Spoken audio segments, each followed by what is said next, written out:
Rent increases are continuing in the city, and many tenants are grappling with the financial fallout. In response, a coalition of nonprofits has come together to tackle this pressing issue head on. Home for Good aims to keep New Yorkers in their homes while ensuring landlords receive the payments they're owed. Here to talk about the program's goals and its impact on the community, CEO of Riseboro Community Partnership, Kieran Harrington. Good to talk to you today. Great to be with you, Mary. Well, many nonprofits came together to bring Homes for Good to life. How did it get started? So this program began in 2021, and together with L&M Development, they have a huge footprint in the city of affordable units. Riseboro partnered with Enterprise Community Partners, Make Home Capital, Help USA, and Trinity Church Wall Street, and said, how is it that we can help people stay in their homes? Because what we're in the business is not simply providing apartments, right? We're providing homes for people, and that means that's a place where they're safe and secure. And one of the big challenges that's created insecurity in people's lives is the ability to pay their rent. And that's what Home for Good seeks to do. We identify people who are falling behind in their rent. We then approach them and say, hey, it's in our interest and it's in your interest for you to stay in your apartment. Let's work together and see how we can make that possible. And we do that by applying for city programs, whether it's a one-shot deal, renegotiating rent, and seeking other forms of assistance so that people can continue to stay in their home. How do you identify the tenants most in need?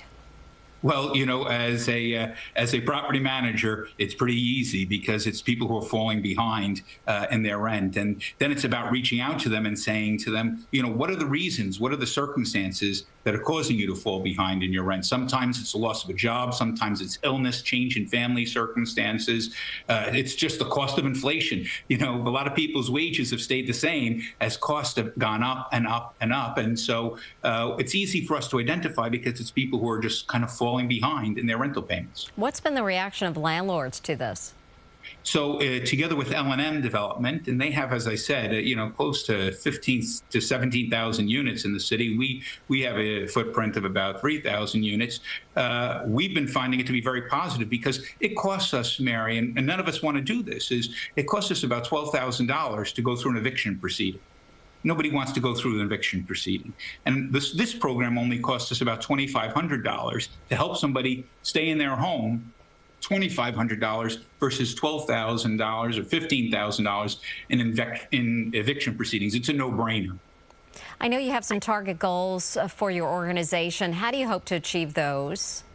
I think the more people that we can enroll that can take advantage of the program, you know, people are initially skeptical. When people are falling behind, and especially when they're falling way behind, they start to think that it's hopeless. And they're not sure that that people are really there to help them. And I can tell you that's the case with some of our own tenants. But when folks all of a sudden are able to understand the program because community partners have gone out and sort of explained the program to them, then they become very interested. And we're starting to see, as I say, this started in 2021, and we're starting to see that there are a lot of people getting engaged and taking advantage of Home for Good.